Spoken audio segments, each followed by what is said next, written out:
Caseus. Jedi Redeemed. Chapter 2. Another grueling day of labor on Kessel was well underway for Caseus. His wounds from the day prior still burned and oozed with every movement he made. In the sweltering heat, he pushed and hauled the heavy crates of spice to and from the freight lines, all while the slavers kept a close eye on him, hurling insults. It was only when their attention was turned elsewhere that he dared to risk stopping for a brief moment to catch his breath. As he leaned forward, resting his forehead against his arms, he looked to his right and saw a young boy with dark black hair pushing his workload. He couldn't have been older than 17. He thought back to when he and Corbin were taken prisoner by the Valkorians during the Clone Wars. This could have been them.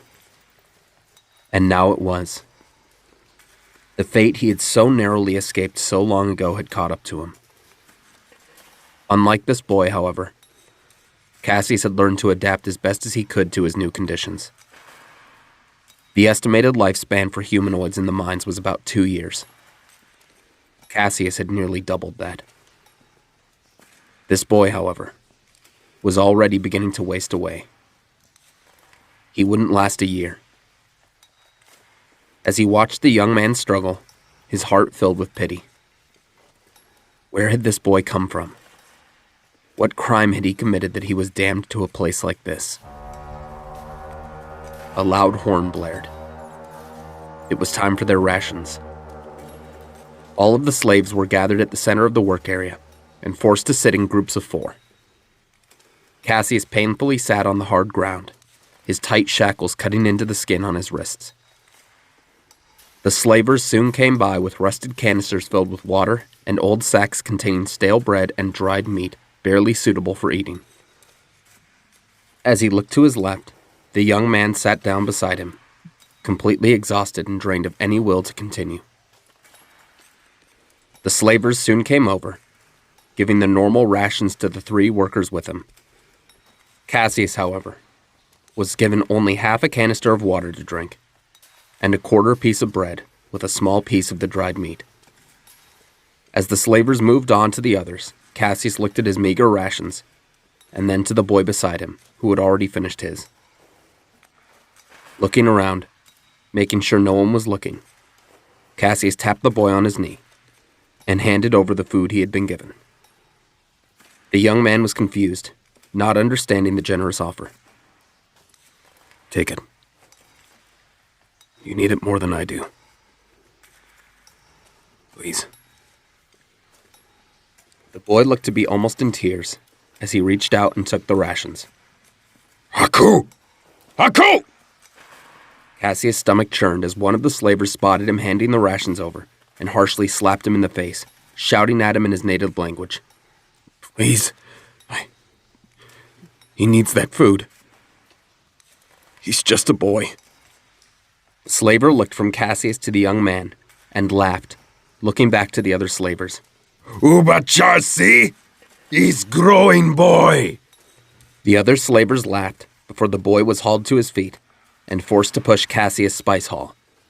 "Growing boy needs exercise. Growing boy will do your work today too." "No, stop." The slaver laughed and spit onto Caseus' face as the others turned to the boy and whipped his back and legs. "Grand Shadow! Grand Shadow! Stop this!" They didn't stop, and the boy was beaten again and again. Each time he tried to push the cart forwards, his feet were knocked from beneath him, causing him to collide with the ground where they continued to beat him until he could no longer stand. "Nobata! Nobata!" The head slaver rushed over to check on the commotion and grabbed the whip from the slaver beating the boy to death, and looked upon the sorry sight of the young man gasping for air as blood soaked the back of his work tunic. "Kusa responiba!" Several of the slaves pointed to Caseus, who kept his head down, as he was hauled to his feet along with the boy and forced to help carry him. They were dragged forward away from the mines and to the office of Kabu. Upon arrival, Kabu stood in front of the desk and glared at Caseus, I thought I was very clear yesterday. You were. But silence! Now, what happened? He gave his rations to the boy. Is that right? You mean to tell me you don't want to eat, Caseus? No. This young man won't survive here without the food he needs. Look at him. Kabu looked at the boy and stepped closer, examining his bruised and beaten face. Is that right? You need more food? How about a cozy bed to sleep in?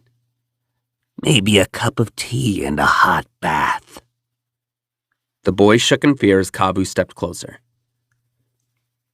Caseus, do you think the boy can still work?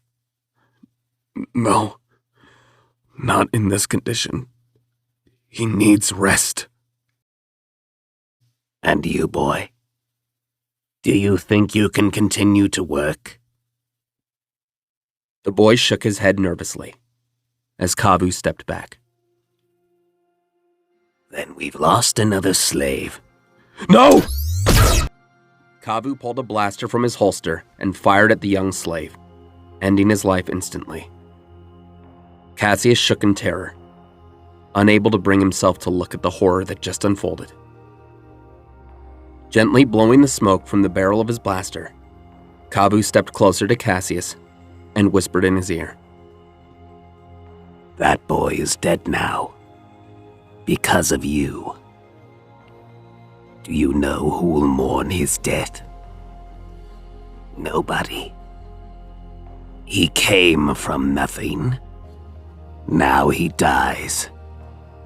Like nothing. Take the Jedi to the pit. A few days in there will teach him the error of his ways. Caseus stared into empty space in complete shock as the guard grabbed his shackles and hauled him off, deep into the caves of Kessel, where it became colder and bleaker, to the point where no sunlight could be seen. They soon reached a large barren pit in the ground where Caseus was thrown into, landing harshly onto a pit of sand, shivering. The pit. The worst punishment that Kessel had to offer. Complete isolation in the dark and cold. Around him, skeletons of prisoners who were unable to withstand the harsh conditions. The guard left, and Caseus huddled against a rock, shaking from the cold. Hours passed, and he could feel his body temperature dropping. He needed more clothing.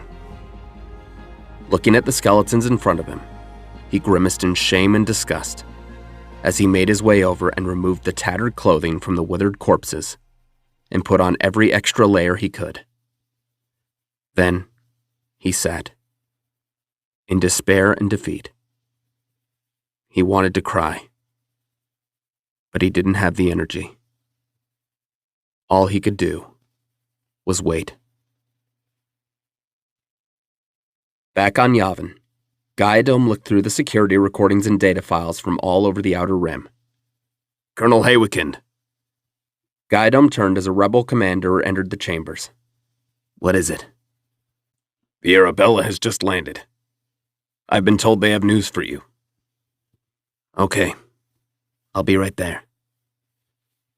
Gaidom set down his research and sighed, crossing another system off the list, before heading out to the hangar where Bendel Tyron and the remaining crew of the Arabella stood.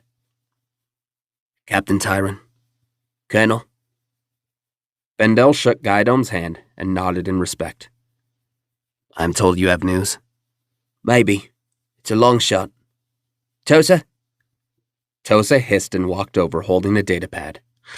2 years of reprogramming Imperial probe droids might have finally paid off.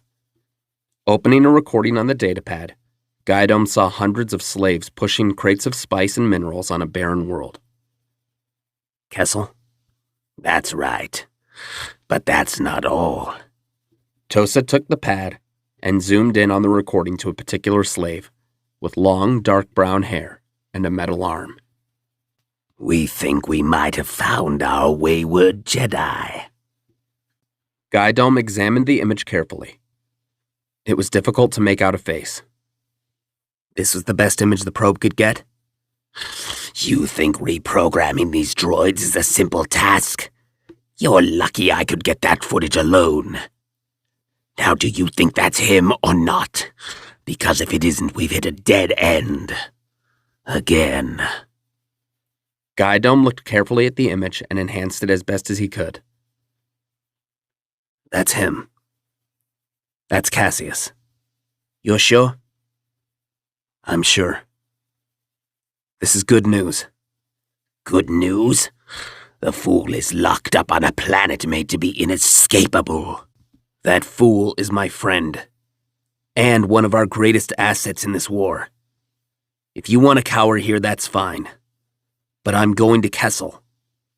Alone if I have to. Not alone. Kresh and I are with you, right, buddy? Kresh grunted and pounded a beefy hand to his chest. Tosa, what'll it be? Tosa hissed and crossed his arms. If we get him out, what makes you think he'll be in any condition to aid us? Kessel does things to a man. Terrible things. Maybe. But I'd rather have him suffer among friends than die in a mine alone. Bendel looked at Tosa. Think about all the times Cassie's helped us out, Tosa. Think about Saturi. You think she'd abandon him when he needs help? Getting real tired of you pulling the Saturi card on me, boy. That's Captain to you, Tosa. Fine. Captain. I'll go along with this. But don't say I didn't warn you. Guidom looked at the crew. I'll talk to General Press and gather some troops to help us. And I know a few people who may have an interest in this mission. All right. We'll be ready to go whenever you need us. Good. Cassie's days on Kessel are done. We're getting him out of there. Back on Kessel, Cassius slept restlessly against the ice-cold stone wall of the pit. Day 3. In his mind, the same dream he had during the Clone Wars. The fields of Dantooine. The village in the distance. But where he should have seen Liara, holding out her hand, beckoning to him, he saw nothing. No one. Just empty fields of dead grain.